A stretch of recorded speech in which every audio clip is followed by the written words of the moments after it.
ইন্নাল্লাহা লা ইয়াগফিরু আন ইউশরাকা বিহি ওয়া ইয়াগফিরু মা দুনা যালিকা লিমান ইয়াশা।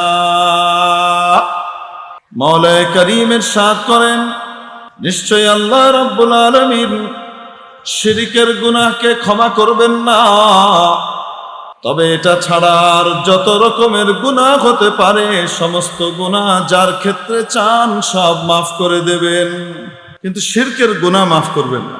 এটার ক্ষমা দুনিয়া থেকেই নিয়ে যেতে হবে।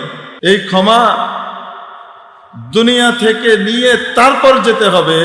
দুনিয়া থেকে শিরকের গুনাহ নিয়ে যদি কেউ বিনা তওবায় ক্ষমা নেওয়া ছাড়া, শিরক মুক্ত ঈমান ছাড়া যদি দুনিয়া থেকে কেউ যায়, তাহলে তার এই শিরকের গুনাহ মাফ পাওয়ার আর কোনো সুযোগ নাই।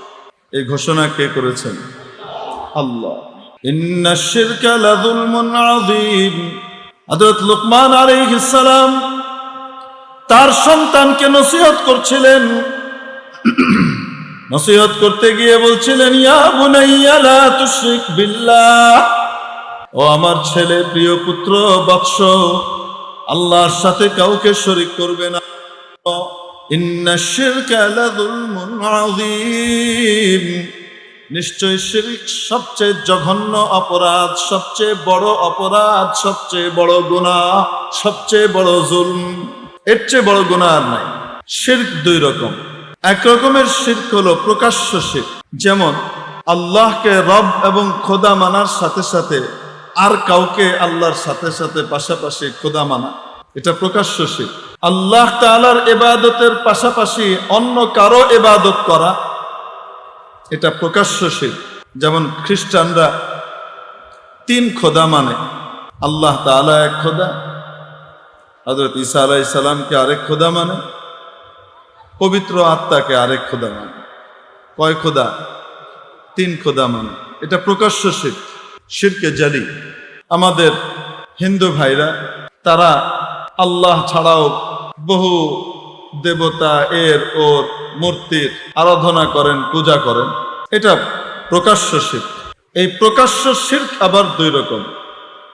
এক রকমের শিরক যেটা মানুষ বুঝে শিরক, আরেক রকমের শিরক যেই শিরককে মুসলমান এর মধ্যে অনেকেই অজ্ঞতার কারণে শিরক মনে করে না, এটাকে বৈধ মনে করে, সওয়াবের কাজ মনে করে। শিরক কাকে বলে?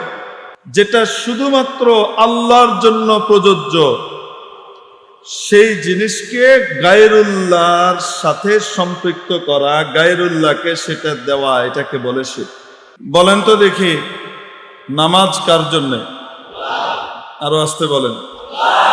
নামাজ শুধু কার? এখন যদি কেউ নামাজ পড়ে আল্লাহ ছাড়া আরো কারো উদ্দেশ্যে, মানে নামাজ পড়তেছে কোনো মূর্তিকে সামনে নিয়ে, হালাল হবে না হারাম? নামাজ পড়তেছে কোনো জীবিত ব্যক্তিকে সামনে নিয়ে, যে আমি তার নামাজ পড়তেছি, আল্লাহর জন্য না, কার জন্য পড়তেছি? তার ইবাদত করতেছি। হালাল না হারাম? প্রকাশ্য শিরক, এটা সবাই বুঝে। নামাজের ভিতরে সেজদা আছে না নাই? সেজদা শুধু কার? আরো আসতে বলেন। এটা শুধু কার পাওনা? এটা আল্লাহ ছাড়া আর কারো জন্য প্রযোজ্য নয়।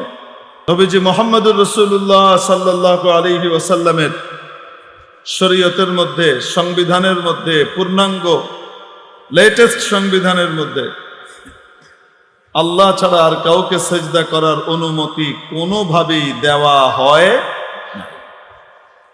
নবীজি নিজে ইরশাদ করেছেন, যদি আল্লাহ ছাড়া আর কাউকে সেজদা করার অনুমতি থাকতো, তাহলে আমি সন্তানদেরকে বলতাম তোমাদের মা বাবাকে সেজদা করো। যেহেতু অনুমতি নাই, তাই আমি এই অনুমতি দিতে পারি নাই। কারণ নবীজি নিজের মন মতো কিছু করতে পারেন না, ওনার আদেশে, ওনার নিয়ন্ত্রণে করেন। কার আদেশে? আল্লাহর আদেশে করেন, ঠিক কিনা? অনুমতি নাই তাই দেন নাই। অন্য হাদিসে নবীজি বলেন, যদি আল্লাহ ছাড়া আর কাউকে সেজদা করার অনুমতি থাকতো, আমি স্ত্রীদেরকে বলতাম তোমাদের স্বামীদেরকে সেজদা করো। যেহেতু অনুমতি নাই, অনুমতি নাই, অনুমতি নাই, তাই আমি এই অনুমতি দিই নাই। এটা তো হলো নবীজির প্রকাশ্য বর্ণনা। তাহলে বলেন, আল্লাহ ছাড়া আর কাউকে সেজদা করার অনুমতি আছে? কোন গায়রুল্লাহকে সেজদা করার অনুমতি আছে? সেজদা করাটা শিরক, শিরক, শিরক। যুক্তির আলোকে আসেন, আল্লাহ তো স্রষ্টা, এছাড়া আর যা আছে সব সৃষ্টি। বলেন না কেন? আল্লাহ স্রষ্টা, আল্লাহ ছাড়া যা আছে সব কি সৃষ্টি এবং সৃষ্ট মাখলুক। সমস্ত মাখলুকের ভিতরে সবচেয়ে সেরা আল্লাহর হাবিব হযরত নবীজি মুহাম্মদুর রাসূলুল্লাহ সাল্লাল্লাহু আলাইহি ওয়াসাল্লাম। কোন সন্দেহ আছে? যদি আল্লাহ ছাড়া আর কাউকে সেজদা করার অনুমতি থাকতো, বৈধ হতো, জায়েজ হতো, তাহলে নবীজি মুহাম্মদুর রাসূলুল্লাহ সাল্লাল্লাহু আলাইহি ওয়াসাল্লামকে আবু বকর সেজদা করতেন, ওমর সেজদা করতেন, আলী করতেন, ওসমান করতেন, আব্দুর রহমান ইবনে আউফ করতেন, সাদ ইবনে আবি ওয়াক্কাস করতেন, জুবাইর ইবনুল আওয়াম করতেন, তালহা ইবনে উবাইদুল্লাহ করতেন, সাঈদ ইবনে যায়েদ করতেন, হযরত ফাতেমা করতেন, হযরত হাসান করতেন, হযরত হুসাইন করতেন, আব্দুল্লাহ ইবনে ওমর করতেন, আব্দুল্লাহ ইবনে মাসউদ করতেন, আব্দুল্লাহ ইবনে আব্বাস করতেন, যায়েদ ইবনে সাবিত করতেন, উবাই ইবনে কাব করতেন। নবীজির সাহাবীরা নবীজিকে সিজদা করতেন, ঠিক কি ঠিক না? কিন্তু নবীজির জীবদ্দশায় বা জীবন থেকে, দুনিয়া থেকে যাবার পরে কোন একজন সাহাবী কোনদিন নবীজিকে সিজদা করেছেন, এর কোন নজির খুঁজে পাওয়া যায় না। তাহলে বলেন দেখি, যদি নবীজিকে সিজদা করার অনুমতি না থাকে, তাহলে আর কাকে সিজদা করা বৈধ হতে পারে? আল্লাহ ছাড়া আর কাউকে সিজদা করা বৈধ হবে? কোন সে পীর, কোন সে বুজুর্গ, কোন আল্লাহ সে আল্লাহওয়ালা, যে আল্লাহওয়ালা আল্লাহর নবীর চাইতে উপরের মর্যাদায় চলে গেছেন? আছে কেউ? যদি আল্লাহ ছাড়া আর কোন মাখলুকের সামনে কেউ সেজদা করে, কোন জিন্দা পীর বা কোন মুর্দা পীর, কোন পীরের সামনে জীবদ্দশায় অথবা তার ইন্তেকালের পরে তার কবরে যদি কেউ সেজদা করে, সে তার কার্যত আমল দিয়ে বলে দেয় যে তার পীরকে সে আল্লাহর নবীর চাইতে উপরের মনে করে, ঠিক কি ঠিক না? কোন মৌলভী সাহেব, কোন হুজুর যদি এসে আল্লাহ ছাড়া আর কাউকে সেজদা করার ব্যাপারে উদ্বুদ্ধ করে বা বৈধতার ঘোষণা দেয়, বুঝতে হবে এ আসল হুজুর নয়, নকল হুজুর। তাহলে আল্লাহ ছাড়া আর কাউকে সেজদা করার অনুমতি আছে? সেজদা শুধু কার? পীরের কাছে যায়। অথচ দেখেন, আমি বলছিলাম এটা প্রকাশ্য শিরক। কোন পীরের দরবারে সেজদা করা প্রকাশ্য শিরক। কোন জিন্দা পীর বা মুর্দা পীরের দরবারে গিয়ে বা মুর্দা পীরের কবরে গিয়ে, কোন মাজারে গিয়ে সেজদা করা প্রকাশ্য শিরক। এটা গোপন শিরক নয়।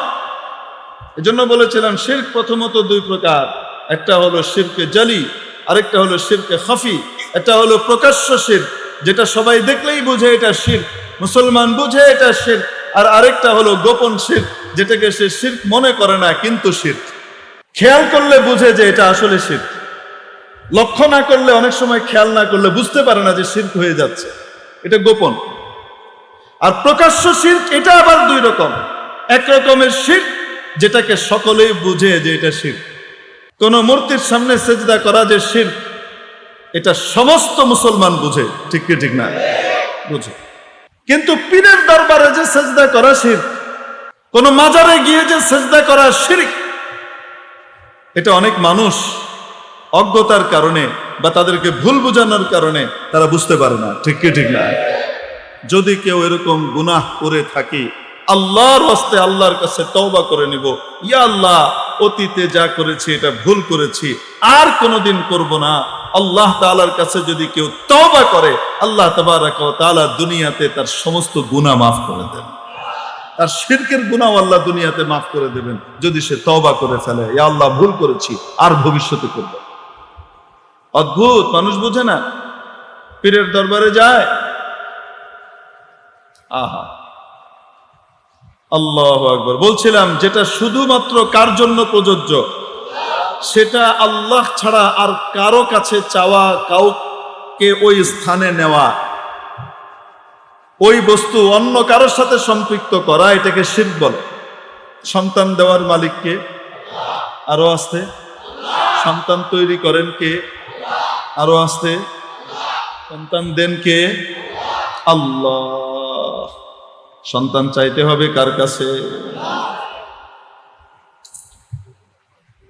লিল্লাহি মুলকুস সামাওয়াতি ওয়াল আরদ ইয়াহাবু লিমান ইয়াশাউ ইনাসা ওয়া ইয়াহাবু লিমান ইয়াশাউ যুকুর।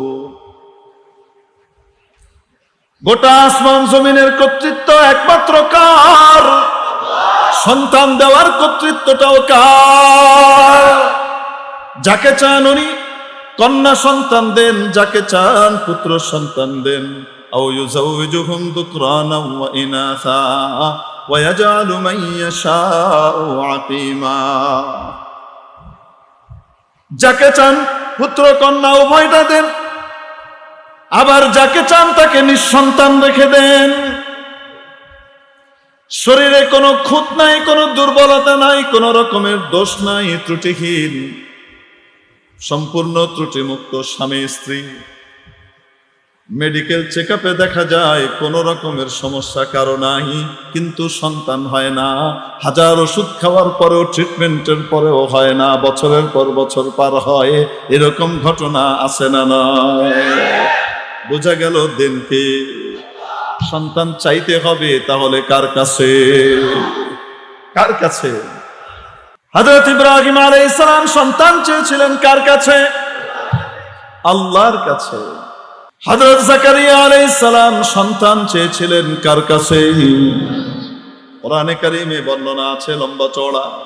অতএব এই সন্তান চাওয়ার কাজ যদি কোনো পীরের মাজারে গিয়ে তার কাছে গিয়ে হাত তুলে বলে বাবা আমাকে একটা ছেলে দেন, বাবা আমাকে একটা মেয়ে দেন, তাহলে শিরিক হয়ে যাবে, শিরিক হয়ে যাবে, শিরিক হবে। না কাসমি দেহানাদ, না কাসমি দেহাদ, না কাসমি দেহানাদ, না কাসমি দেহাদ, খোদা মি দেহানাদ, খোদা মি দেহাদ। কেউ দেয় না, কেউ দেওয়াতে পারে না। দেওয়া এবং দেওয়ানোর মালিক একমাত্র, জোরে বলুন কে? ওয়ালা তুশরিক বিল্লাহ, লা তুশরিক বিল্লাহ।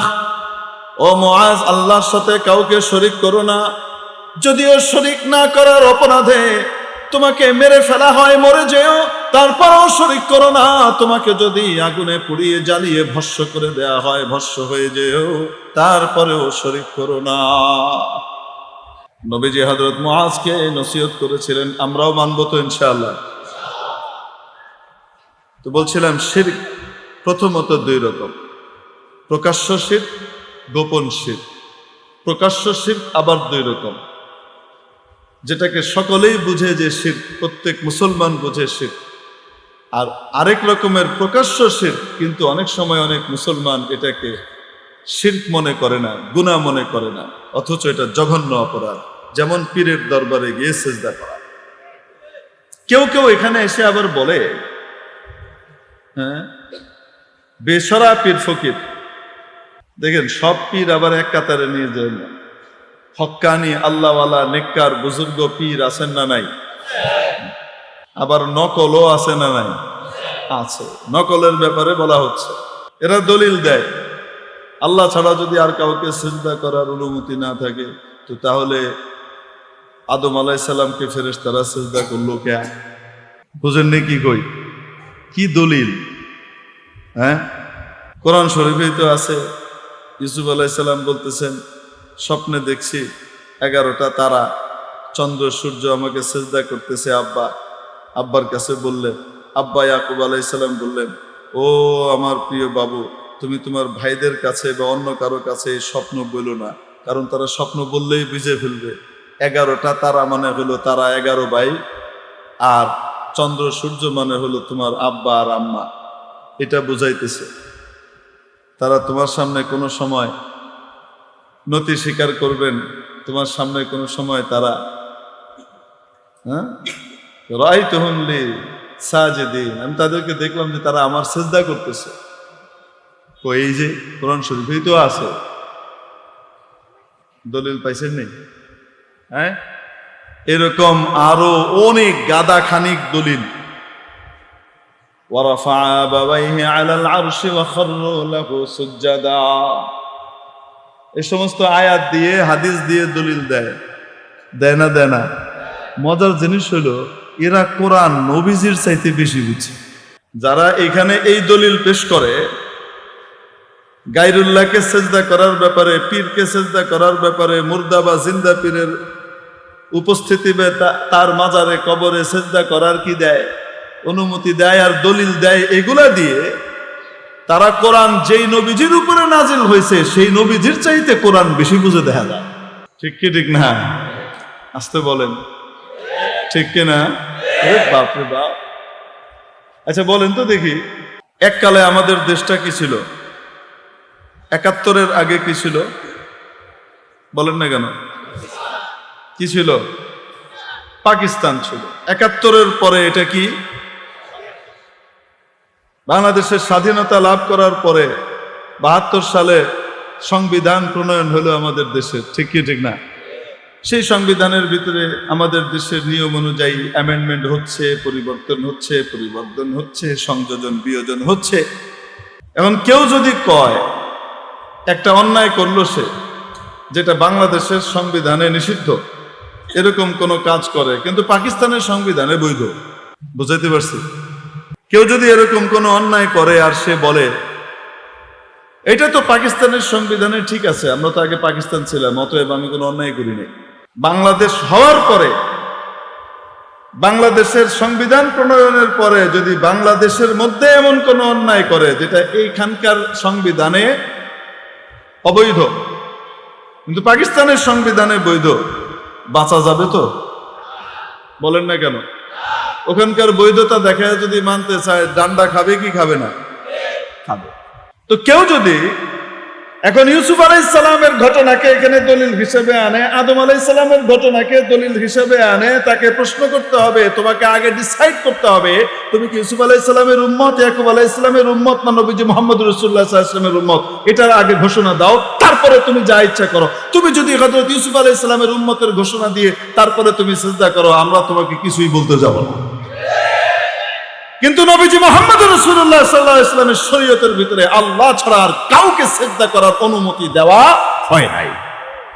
তুমি যদি নবীজিকে মানো, তুমি যদি আল্লাহর প্যারা হাবিবকে মানো, তাহলে সিজদার কোনো সুযোগ আর নাই। আল্লাহ নবী নিজে বলছেন, আল্লাহ ছাড়া যদি আর কাউকে সিজদা করার অনুমতি থাকতো তাহলে আমি সন্তানদেরকে বলতাম বাবা মাকে সিজদা। যদি অনুমতি থাকতো তাহলে আমি স্ত্রীদেরকে বলতাম স্বামীদেরকে সিজদা করো। যেহেতু অনুমতি নাই তাই আমি দিতে পারি নাই। এখন বলেন তো দেখি, যারা কোরআনের ভিতর থেকে ইউসুফ আলাইহিস সালামের ঘটনা, আদম আলাইহিস সালামের ঘটনা, এই ঘটনা ওই ঘটনা বের করে দেয় না, তার পীরকে সিজদা করা, কবরে সিজদা করার দলিল পেশ করে, এই সমস্ত ব্যক্তিরা পরোক্ষভাবে কোরআন যেই নবীজির উপর নাজিল হয়েছে সেই নবীজির চাইতে কোরআন বেশি বুঝার দাবি করে। আল্লাহ তাআলা আমাদেরকে বুঝবার তৌফিক দান করেন। এটা হলো এক রকমের শিরক, প্রকাশ্য শিরক। শিরকের আরেক প্রকার যেটা গোপন শিরক, যেটাকে বলা হয় শিরকে খাফি, যেই কাজ শুধুমাত্র আল্লাহর সন্তুষ্টির জন্য করণীয়, এমন কাজের মধ্যে, ইবাদতের মধ্যে অন্য কারো সন্তুষ্টিকে আল্লাহর সাথে ঢুকিয়ে ফেলা, এটা গোপন শিরক।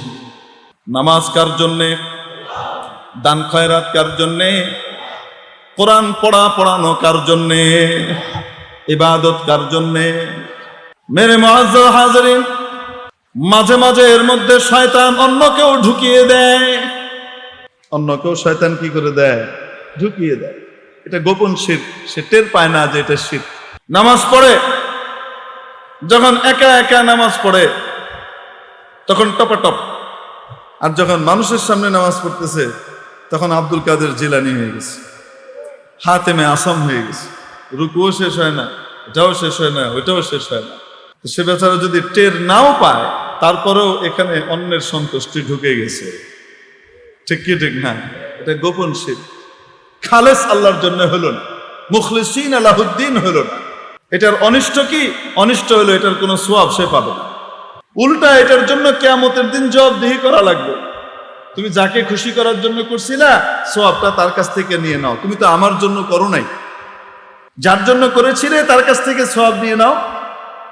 নাসাই শরীফ জিলদে সানির মধ্যে এক ঘটনা আছে, সাহাবী আবু হুরায়রা রাদিয়াল্লাহু তাআলা আনহু থেকে বর্ণিত, যে কিয়ামতের দিন সর্বপ্রথম আল্লাহ তাআলার দরবারে উপস্থিত করা হবে 3 ধরনের ব্যক্তিকে। বিভিন্ন রিওয়ায়াতে তরতিবের আগপিস আছে। একজন বড় আলিমকে, বড় কারিকে আনা হবে। আল্লাহ তাবারাকা ওয়া তাআলা তাকে তার ইলম ইত্যাদি সম্পর্কে, নিয়ামত সম্পর্কে মনে করাবেন। সে স্বীকার করবে যে হ্যাঁ, আল্লাহ তাকে বড় আলিম বানিয়েছিলেন, তাকে বড় কারি সাহেব বানিয়েছিলেন। তো সবকিছুর পর আল্লাহ তাআলা জিজ্ঞেস করবেন, তুমি আমার এই নিয়ামতের কি শুকরিয়া লাভ করেছো, আদায় করেছো, এবং এই নিয়ামতের কি সদ্ব্যবহার করেছো বলো। তো সে বলবে, আল্লাহ, এমন কোনো জায়গা নাই যেখানে তোমার দিন আমি পৌঁছাই নাই, তোমার ইলম আমি শিখাই নাই, সব জায়গায় আমি তোমার ইলমকে বিতরণ করেছি। কিছু বলবেন না, সে বলতে থাকবে। সেও ফিরিস্তি দিবে, এই করেছি, এই করেছি, এই করেছি, এই করেছি।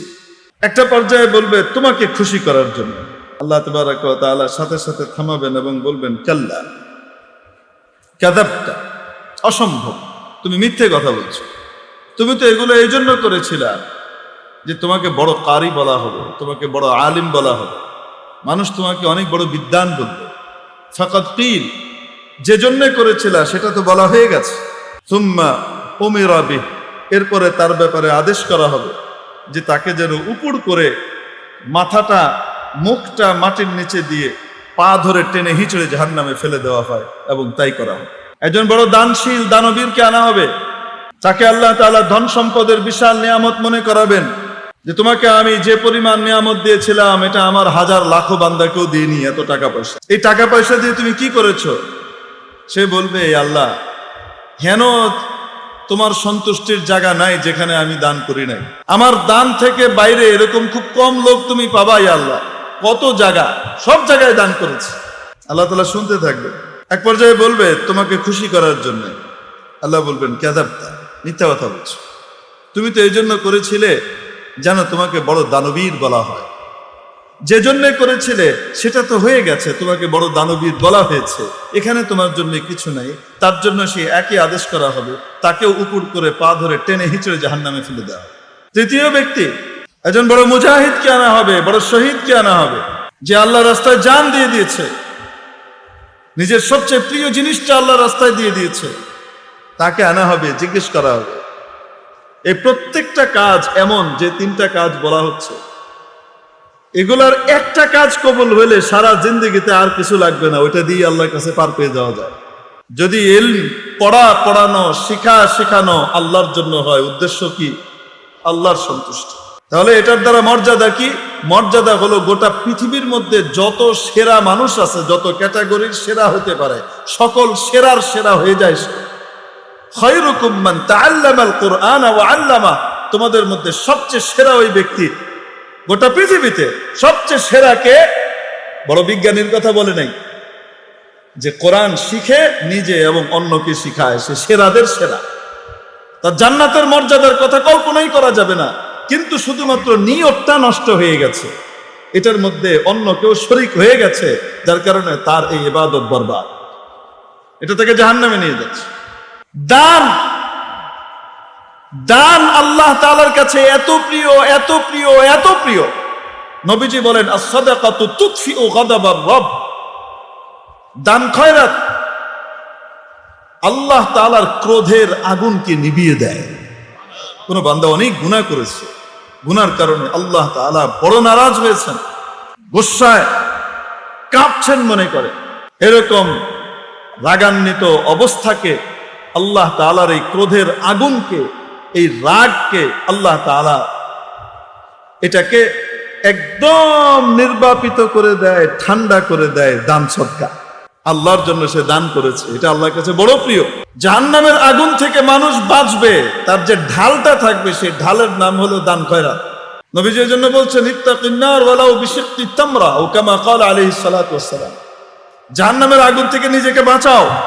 যদিও তোমার কাছে কিছুই নাই দান করার মতো, তোমার কাছে একটা খোরমা আছে, সেই খোরমার পুরাটুকু দিলে তোমার হয় না, তুমি খোরমার একটু অংশ আল্লাহর রাস্তায় দিয়ে দাও। একটা খেজুরের সামান্য একটা টুকরা, সেটা তুমি আল্লাহর রাস্তায় দিয়ে হলেও তুমি নিজেকে জাহান্নামের আগুন থেকে বাঁচাও। এটা এত বড় আমল। কিন্তু যখন এখানে অন্য জিনিস শরীক হয়ে গেছে, আল্লাহ ছাড়া অন্য কারো সন্তুষ্টি ঢুকে গেছে, আল্লাহর জন্য না অন্য কারোর জন্য করেছে, মানুষ বড় দানবীর বলবে করেছে, এটা তাকে জাহান্নামে টেনে নেবে। এটা হলো গোপন শিরক, শিরকে খাফি। শহীদকে আনা হবে। শহীদের মর্যাদা কেমন? সুবহানাল্লাহ। নবীজি সাল্লাল্লাহু আলাইহি ওয়াসাল্লাম শহীদের মর্যাদা বলতে গিয়ে যখন মর্যাদা বলছিলেন, এইভাবে মাথা উঁচু করে যখন উপরে দেখাচ্ছিলেন, এত উপরে মর্যাদা, এত উপরে, নবীজির মাথা থেকে টুপি পিছনে পড়ে গিয়েছিল। হাত্তা সাকাতাত কালানসুয়াতুহু মিন রাসি রাসূলিল্লাহ সাল্লাল্লাহু আলাইহি ওয়াসাল্লাম। মাথা থেকে টুপি পিছনে পড়ে গেছে। শহীদের মর্যাদা এত উঁচু। শহীদকে মৃত বলতে আল্লাহ নিষেধ করেছেন। ওয়ালা তাকুলু লিমান ইউকতালু ফি সাবিলিল্লাহি আমওয়াত, যে আল্লাহর রাস্তায় মারা যায় তাকে মৃত বলো না, বাল আহইয়া, বরং তারা জীবিত। হাদিস শরীফের মধ্যে আসে জীবিত কেমন? আল্লাহ তাআলা তার রূহকে জান্নাতের সবুজ পাখির ভিতরে ঢুকিয়ে দেন এবং জান্নাতে ছেড়ে দেন, তুমি ঘুরতে থাকো।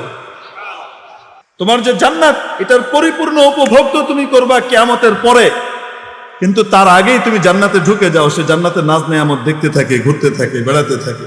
সূরা আলে ইমরানের ভিতরে আল্লাহ বলেন, শহীদকে মৃত হিসেবে কল্পনাও করবে না। ওয়ালা তাহসাবান্নাল্লাযীনা কুতিলু ফি সাবিলিল্লাহি আমওয়াতা বাল আহইয়া, বরং তারা জীবিত। ইনদা রাব্বিহিম ইউরযাকুন, তাদেরকে তাদের রবের পক্ষ থেকে রিজিক দেয়া হয়। তোমরা যেমন সকাল বিকাল রিজিক খাও, তাদেরকেও আল্লাহর পক্ষ থেকে রিজিক দেওয়া হয়। সবুজ পাখির বেশে সে ঘুরতে থাকে জান্নাতে, জান্নাতের ফলমূল খেতে থাকে, যা ইচ্ছা মন চায় সে করে, ঘুরে বেড়ায়। হাদিস শরীফের মধ্যে আসে, যখন ক্লান্ত হয়ে যায়, উঠতে উঠতে উঠতে উঠতে, তখন আল্লাহ তাআলার আরশের নিচে তিনদিল আছে, বিশাল ঝাড়বাতি আছে। সেই ঝাড়বাতিটা কেমন এটা কে জানেন? আরশের ঝাড়বাতি। ওই ঝাড়বাতির ভিতরে এসে রেস্ট নেয় শহীদ। এটা শহীদের মর্যাদা। কিন্তু এই শাহাদাত যদি আল্লাহ ছাড়া আর কারো সন্তুষ্টির জন্য হয়, অন্য কোন নিয়তে হয়, যে মানুষ আমাকে কি বলবে, বাহাদুর বলবে, তাহলে তার ফলাফল কি? কিয়ামতের দিন শহীদকে যখন আল্লাহ মনে করাবেন, আর সে বলবে, আল্লাহ আমার জানটা পর্যন্ত আপনাকে দিয়ে দিয়েছি আপনার খুশির জন্য। আল্লাহ বলবেন, মিথ্যা কথা, তুমি জান দিয়েছো ঠিক, কিন্তু এজন্য বলেছিলেন, তুমি এজন্য দিয়েছিলা দিও ক্বালা জারি, যেন তোমাকে কি বলা হয়, বাহাদুর বলা হয়, তুমি বড় বীর, এটা বলা হয়। তো সেটা তো বলা হয়ে গেছে, যে উদ্দেশ্যে করেছিলা সেটা হয়ে গেছে। তাকেও আদেশ করা হবে, তাকেও টেনে নিয়ে জাহান্নামে ফেলা হবে। এরে মুহতারাম দোস্ত, এই জন্য একটা তো হলো প্রকাশ্য শিরক, সেটা থেকে তো বাঁচবই। গোপন শিরক যেটা, আমার ইবাদতের মধ্যে অন্য কেউ শরীক হবে না, শুধুমাত্র কে? এখন শয়তান এসে একটা ধোঁকা দিবে। শয়তান এসে বলবে, যতক্ষণ নিয়ত পরিষ্কার করতে না পারে ততক্ষণ নেক আমল করতে পারবো না। যেই দিন নিয়ত পুরা পরিষ্কার হবে সেই দিন ইবাদত শুরু করব। এটা হলো শয়তানের, ইবলিস মিয়ার আরো বড় ধোঁকা। কারণ কি বলেন তো দেখি? একটা বাচ্চা যদি ছোট থাকতে শুয়ে থাকে, তার বাপ মা তাকে শোয়ায় রাখে, তাকে হাঁটায় না কেন? হাঁটতে গেলে তো প্রথম প্রথম সে পড়ে যাবে, হোঁচট খাবে। তো বাচ্চাকে আমি হোঁচট খাওয়াবো না, একেবারে পুরা ফাইনাল আটানো, সে দৌড়াবে। এই বাচ্চা জীবনে দৌড়াবে না, ল্যাংড়া লুলা হয়ে থাকবে। বলেন না কেন? বেটা কপালে কোনোদিন হাঁটা জুটবে না। তাহলে কি করতে হবে? হাঁটার চেষ্টা করবে, প্রথমেই পারবে না, হোঁচট খেয়ে পড়ে যাবে, কিন্তু আবার সে ঠিক করবে, হোঁচট খেয়ে পড়বে, আবার সে ঠিক করবে। এভাবে করতে করতে এক পর্যায়ে সে সুন্দরভাবে হাঁটবে। ঠিক কি ঠিক না? ঠিক তেমনি ভাবে নামাজ পড়ার সময় নামাজের মধ্যে দুনিয়া চলে আসবে। নামাজের মধ্যে অমুক দেখতেছে সুন্দর করে পড়ি, এটা চলে আসবে, এটা আসবে, ওটা আসবে, কিন্তু মনে রাখতে হবে, সাথে সাথে মনটাকে পরিষ্কার করে ফেলতে হবে। শয়তানের ধোঁকা, এটা মনে রাখা যাবে না। নামাজের বিনিময়ে দিবেন শুধুমাত্র কে? ওটাকে মনে করতে হবে। 1 2 3 4 5 6 10 15 20 30 নামাজ পড়তে পড়তে পড়তে পড়তে খেয়ালকে জমিয়ে রাখতে রাখতে আস্তে আস্তে একটা পর্যায়ে হয়ে যাবে, আর শয়তান ঢুকতে পারবে না। ঠিক কিনা? দান করতে থাকতে হবে, অভ্যাস বন্ধ করা যাবে না। শয়তান ধোঁকা দিবে, দান করার দরকার নাই, যেই দিন নিয়ত ঠিক হবে সেই দিন দিও। বুঝে আসছে না আসে নাই? ওর কপালে জীবনে খালেস নিয়তে দান আর কপালে জুটবে না, এটা শয়তানের ধোঁকা। এই জন্য মানুষ যখন ইবাদত শুরু করে প্রথম প্রথম তার ভিতরে থাকে রিয়া, লোক দেখানো, মানুষ দেখবে। এটা করতে করতে এবং সে নিজেকে বাধা দেয়, রিয়াটা করা যাবে না, করা যাবে না। পরবর্তীতে গিয়ে নিজের মনকে দলা দেয়। এই রিয়া হইতে হইতে, রিয়া মানে লোক দেখানো, হতে হতে হতে হতে একটা পর্যায়ে আসে এটা অভ্যাসে পরিণত হয়। এখন আর মানুষ দেখতেছে কি দেখতেছে না, এটা আর তার মাথার ভিতরে থাকে না, এটা হ্যাবিট হয়ে যায়, এটা করে। এই করতে করতে একটা পর্যায়ে, তৃতীয় পর্যায়ে গিয়ে এটা ইবাদত হয়ে যায়, এটা শুধু আল্লাহর জন্য হয়, এখানে আর কেউ থাকে না, শয়তান আর ঢুকতে পারে না। এজন্য ইবাদত বন্ধ রাখবো, যেহেতু এখানে নিয়ত গন্ডগোল হইলে আবার কি হয় না হয় দরকার নেই, তাই না? আল্লাহ হেফাজত করুন, বলি আমিন।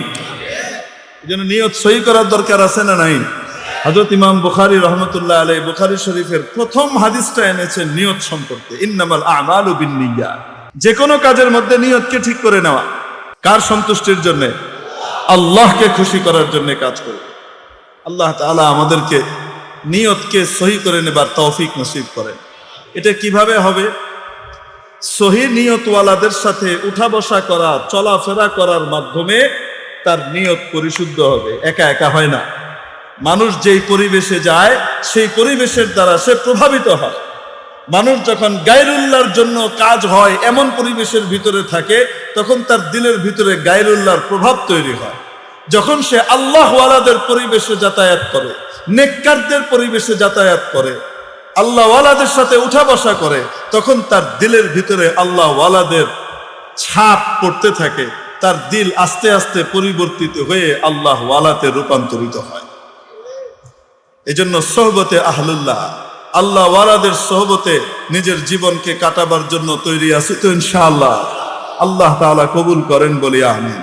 একটা আরো তো বলতে চাচ্ছে, এটার উপরে মন চাচ্ছে যে এটার উপরে আরেকটু বলি, কিন্তু বাকিগুলো আর বলা হবে না। 2 নম্বর, নবীজি বললেন ওয়ালা তাউক্কান্না ওয়ালিদাইক, তোমার মা বাবার নাফরমানি করবে না, মা বাবাকে কষ্ট দিবে না।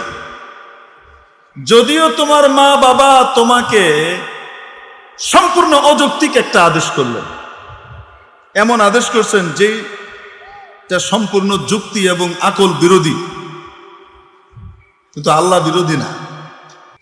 এই কথাটা নবীজি বোঝাচ্ছেন একটা উদাহরণ দিয়ে। কিভাবে বোঝাচ্ছেন সেটা বোঝানোর জন্য একটু আমি খুলে বলি।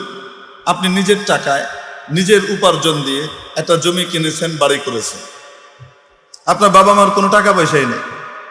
আপনি নিজের কষ্টে পড়াশোনা করেছেন, নিজের কষ্টে বড়লোক হয়েছেন, নিজে জমি কিনেছেন, নিজে বাড়ি করেছেন, বাবার প্রাপ্ত জমি থেকে না, নিজের, সবকিছুই নিজের আপনার।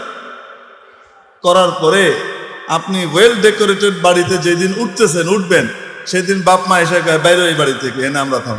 নবীজি বলতেছেন ওয়া ইন আখরাজাকা মিন আহলিকা ওয়া মালিক, মা বাবার নাফরমানি করো না, যদিও তোমার বাপ মা তোমাকে তোমার নিজের ধন সম্পদ, নিজের মাল, নিজের জান থেকে, পরিবার থেকে তোমাকে বেরিয়ে যেতে বলেন, তাও বেরিয়ে যেও, তাও নাফরমানি করো না। আল্লাহ, দেখছেন তো? হ্যাঁ, আমরাও তো করি। আমরা কি করি?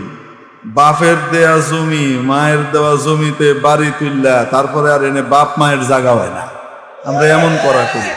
আর নবীজি কি বলেন? সবকিছু তোমার বাড়িতে, তোমার ইয়েতে তুমি উঠতে আসছো, আর তোমার বাবা মা এসে বললেন বেরিয়ে যাও, এই বাড়ি থেকে বেরিয়ে যা, এটা আমার। এটাও যদি বলেন তাও বেরিয়ে যাও, খবরদার, তাও নাফরমানি করো না। ওয়ালা তাউক্কান্না ওয়ালিদাইক, বিস্তারিত ব্যাখ্যায় যাব না। যে ব্যক্তি মা বাবাকে কষ্ট দেয়, মা বাবার নাফরমানি করে, সেই ব্যক্তির জন্য আখেরাতে আযাব হবে, সেটা তো পরে, দুনিয়াতেই তার আযাব শুরু হয়। তাকে আল্লাহ অপমান করে ছাড়েন, তার রিজিককে সংকুচিত করে দেন। আর যেই সন্তান দুনিয়াতে মা বাবার খেদমত করে, মা বাবাকে খুশি করে, আখেরাতে তো তাকে আল্লাহ দেবেনই, দুনিয়াতে তাকে আল্লাহ যে পুরস্কার দেন, তাকে প্রশস্ত রিজিক আল্লাহ দান করেন, ইজ্জতের রিজিক দান করেন। এটা দুনিয়ার, আখেরাতে তো আছে। বিপদ আপদ পেরেশানিকে আল্লাহ তাআলা দূর করে দেন মা বাবার খেদমতের কারণে। হ্যাঁ, মা বাপ যদি শিরিক করতে বলে, ওয়াইন জাহাদাকা আলা আন তুশরিকা বি মা লাইসা লাকা বিহি ইলম, যদি বাবা মা আল্লাহ বিরোধী আদেশ করে, যদি বাবা মা রসুল বিরোধী আদেশ করে, সেটা মানা যাবে না। তবে বেয়াদবিও করা যাবে না, মানাও যাবে না, বেয়াদবিও। ফরজ নামাজ পড়তে বাপ মা নিষেধ করতেছে, ফরজ নামাজ পড়তে পারবি না, ওয়াক্ত চলে যাচ্ছে, তাও নামাজ পড়তে দিচ্ছে না বাপ মা। আল্লাহ বলেন, আল্লাহর নবী বলেন, লা তাআতা লিমাখলুকিন ফি মাসিয়াতিল খালিক, স্রষ্টার অবাধ্যতা করা যাবে না কোন সৃষ্টির আনুগত্য করতে গিয়ে, মানা যাবে না। নামাজ পড়ে ফেলতে হবে, তবে বেয়াদবিও করা যাবে না। বুড়া ঢেন্ডুরে হয়ে গেছে, নামাজ পড়ে না, কবরে অর্ধেক পা দিছে, শয়তান একটার পেটে জন্মগ্রহণ করছি, নাউজুবিল্লাহি মিন যালিক। এই টাইপের বেয়াদবি করলে আবার গোস্তাখি করার মামলা দায়ের হবে কিয়ামতের দিন, সেটা করা যাবে না। মা বাপ যদি কাফেরও হয়, তাও মা বাবার খেদমত করতে হবে। মুসলমান হইলে তো কথাই নেই। আল্লাহু আকবার। আজকাল মাশাআল্লাহ মা বাবার খেদমত গুজার সন্তান, আমাদের শিক্ষা সিলেবাস দ্বারা এত খেদমত গুজার সন্তান তৈরি হচ্ছে বাবা মার, যে বুড়া বয়সে বাপ মাকে ডাস্টবিনে ফালানোর জন্য একটা ওল্ড হোম, বৃদ্ধ নিবাস, তারপরে বৃদ্ধাশ্রম করার দরকার পড়তেছে। কি করবে, বাচ্চা কাচ্চা ফালাই দিয়ে যেতেছে রাস্তায়, তার সাথে কমপক্ষে বাগাড়ে রাখে। আমরা এখন এত উন্নত হয়েছি, হ্যাঁ, ইনফ্রাস্ট্রাকচারাল ডেভেলপমেন্ট, শুধুমাত্র এটা কোনো সময় উন্নয়নের প্রতীক হতে পারে না। মানুষের মনুষ্যত্ব এবং মানবিকতার বিকাশ যদি না ঘটে, তাহলে মনে রাখতে হবে মানুষ নামের অমানুষ পয়দা। আল্লাহ তাআলা মা বাবার প্রতি আমাদের কর্তব্য দায়িত্ব পালন করবার তৌফিক নসিব করেন বলে আমিন। 3 নম্বর নবীজি বললেন, ওয়ালা তাতরুকান্না সালাতাম মাকতুবাতাম মুতাআম্মিদান। মুআজ, ইচ্ছা করে কোনো সময় কোনো ফরজ নামাজকে ছেড়ে দিবা না। একটা মাসালা বলবো ফাঁকে, ওইটা বাদ দিয়ে বলুন, আগেরটার সাথে রিলেটেড একটা মাসালা। ছেলে নামাজে দাঁড়িয়েছে, কিসে দাঁড়িয়েছে? সন্তান নামাজে, আব্বা ডাক দিছেন, আম্মা ডাক দিছেন। যদি নামাজটা ফরজ বা ওয়াজিব পর্যায়ের হয়, তাহলে নামাজ ছাড়বে না, নামাজ শেষ করে তারপরে সাড়া দেবে। যদি নামাজ নফল হয়, নফল নামাজ পড়তেছে, আর বাপ ডাক দিছে, মা ডাক দিছে, সে নামাজ শেষ করে জবাব দিবে তা নয়। মাসালা হলো নামাজ তৎক্ষণাৎ ভেঙে মা বাবার ডাকে সাড়া দিবে, জি আব্বা। এটা হলো মাসালা। আব্বা আমি নামাজে ছিলাম আব্বা। তো বাপ কি বলবে, তুই নামাজ, বাপ বলো নামাজ ছাড়লি কি লিগে, নামাজটা পড়েই কয় না কেন? আল্লাহর আদেশও পালন হয়েছে, বাপ মায়ের দোয়াও পাওয়া গেছে, ডবল বেনিফিট। এটা হলো মাসআলা। ছেলে নফল নামাজ পড়তেছে, এই অবস্থায় আব্বা ডাক দিয়েছেন, আম্মা ডাক দিয়েছেন। আব্বা ডাকলে, আম্মা ডাকলে সাড়া দেওয়া ওয়াজিব, জবাব দেওয়া। যেই নামাজ পড়তেছি এটা কি নফল, কোনটার প্রাধান্য? মাসালা এখন আপনারা বলেন, কোনটার প্রাধান্য? ওয়াজিবের প্রাধান্য। এবার মা বাবার কথা মানা কত গুরুত্বপূর্ণ আশা করি বুঝে আসছে। নাম্বার 3, ইচ্ছাকৃতভাবে কোনো ফরজ নামাজ ছেড়ে দিও না। কেন? যে ব্যক্তি ইচ্ছাকৃতভাবে ফরজ নামাজ ছেড়ে দেয়, সে আল্লাহর দায় দায়িত্ব থেকে বেরিয়ে যায়, তার ব্যাপারে আল্লাহর কোনো দায়িত্ব নাই। আল্লাহ হেফাজত করেন বলে আমিন। ছাড়বো নামাজ। অপরদিকে যদি 5 ওয়াক্ত নামাজ গুরুত্বের সাথে সময় মতো কেউ আদায় করে, আল্লাহ তাকে 5টা পুরস্কার দেন। দুনিয়াতে রিজিকের পেরেশানি দূর করে দেন, কবরের আযাব দূর করে দেন, কিয়ামতের দিন আমল নামা ডান হাতে দিবেন। তার মানে হলো অগ্রিম জানায় দিলেন তুমি পাস করতে যাচ্ছ। এখন আল্লাহর সামনে পেশ হয় নাই, হিসাব কিতাব শুরু হয় নাই, আমল নামা বলে দিবে সামনে কি হইতে যাচ্ছে। সে বুঝবে জাহান্নামীর আমল নামা আসবে বাম হাতে, আর যে পাশ করবে জান্নাতে যাবে তার আমল নামা আসবে কোন হাতে? ডান হাতে। বিচার এখনো শুরু হয় নাই, আমারও এখনো পেশ করা হয় নাই, তার আগেই যদি বাম হাতে আমল নামা আসে, উৎকণ্ঠার কোনো শেষ আছে? আযাব তো অগ্রিম শুরু হয়ে গেছে। আমল নামা দিবেন কোন হাতে? 30,000 বছরের রাস্তা পুলসিরাত বিদ্যুতের গতিতে পার করে দিবেন। 5 নম্বর, দুনিয়ার কোনো হিসাব নিকাশ চাইবেন না, কি করছো, কেমনে কি করছো, হিসাব কিতাব দাও, বিনা হিসাবে জান্নাত দিয়ে দিবে। 5 ওয়াক্ত নামাজ পড়বো তো ইনশাআল্লাহ। ওয়ালা তাশরাবান্না খামরান।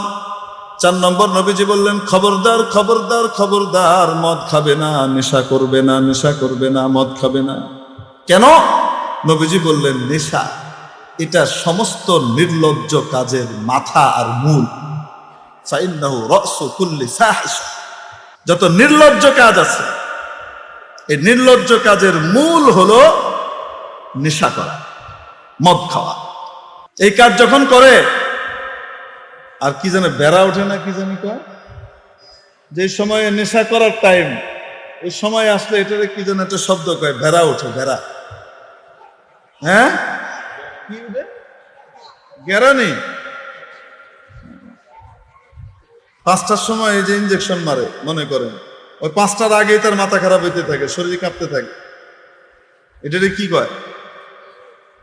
এই নেশার কারণে তখন কি করে বলেন তো দেখি? চুরি, ছিনতাই, রাহাজানি, কোনো নিকৃষ্টতম কাজ করতে, ভালো একটা ছেলে, ব্রাইট ছেলে, তার জীবন ধ্বংস করে দিতে কোনো রকমের পরোয়া করে না। মদ খাওয়ার পরে মস্তিষ্কের উপরে পর্দা পড়ে যায়, তখন স্ত্রীর সাথে যা করে ওই সমস্ত কাজ, নিজের মেয়ে, নিজের মা কি বোন, এগুলোর কোনো ঠিক ঠিকানা নাই, উল্টাপাল্টা করতে থাকে, নির্লজ্জ কাজ। এই জন্য হাদিসের ভাষ্য অনুযায়ী নেশা এবং মদ মানুষকে ব্যভিচারের দিকে আকৃষ্ট করে। নাউযুবিল্লাহি মিন যালিক। আল্লাহ তাআলা এই পচা কাজ থেকে আমাদেরকে হেফাজত করেন বলে আমিন। নেশা মুক্ত, মাদক মুক্ত সমাজ গঠনে আমাদের সকলকে অবদান রাখবার তৌফিক দান করুন বলে আমিন। নাম্বার 5, নবীজি বললেন, ওয়া ইয়্যাকা ওয়াল মাসিয়া। সাবধান, গুনাহ থেকে সাবধান, অন্যায় করো না। কেন? গুনাহের কারণে হাল্লা সাখাতুল্লাহি আযজা ওয়া জাল।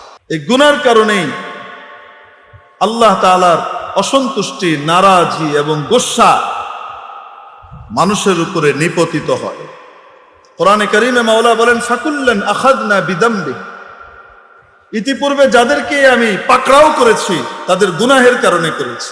কাউকে ডুবিয়ে মেরেছি তার গুনাহের কারণে, কাউকে ভূমিকম্প দিয়ে মেরেছি তার গুনাহের কারণে, কাউকে আকাশে উঠিয়ে উপর থেকে উপর করে ফেলে দিয়েছি তার গুনাহের কারণে, আকাশ থেকে পাথরের বৃষ্টি নাজিল করে মেরে ফেলেছি তাদের গুনাহের কারণে, বিকট আওয়াজ দিয়ে ধ্বংস করে দিয়েছি পুরো জাতিকে তাদের গুনাহের কারণে। অতএব গুনাহ থেকে নিজেকে বাঁচাবো, চাই সেটা ছোট গুনাহই হোক না কেন। গুনাহের উদাহরণ সাপের মতো। কিসের মতো? বড় গুনাহ বড় সাপ, ছোট গুনাহ ছোট সাপ। এখন সাপ ছোট বলে কেউ কোলে করে নিয়ে ঘুমায় থাকে? এটা ছোট সাপ, অসুবিধা নেই। এই জন্য বড় গুনাহ তো করবোই না, ছোট গুনাহও করবো না। আল্লাহ তাআলা আমাদেরকে আমল করবার তৌফিক দান করেন। ওয়া আখিরু দাওয়ানা আলহামদুলিল্লাহি রাব্বিল আলামিন। আল্লাহ তাআলা কবুল করেন। ওয়া মা আলাইনা ইল্লাল বালাগ। আসসালামু আলাইকুম ওয়া রাহমাতুল্লাহি ওয়া বারাকাতুহু।